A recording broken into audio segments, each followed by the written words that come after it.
मुलांना तुम्हाला इथे किती त्रिकोण दिसत आहेत? 2. 1 आणि 2 त्रिकोण आहेत. तुम्हाला काय करायचंय, या पूर्ण आईस्क्रीमच्या स्टिक्स पैकी फक्त एक स्टिक उचलायची आणि ती अशी ठेवायची की या 2 त्रिकोणांचे 4 त्रिकोण झाले पाहिजे. किती त्रिकोण बनवायचे तुम्हाला?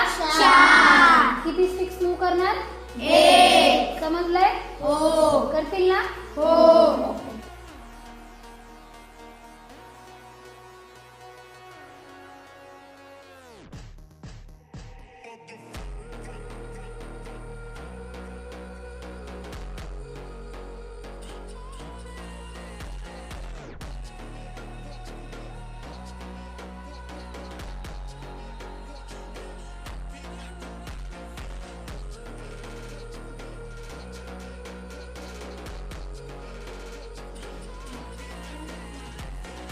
बघा, 4 त्रिकोण, 4 ट्रायंगल्स बरोबर आहे.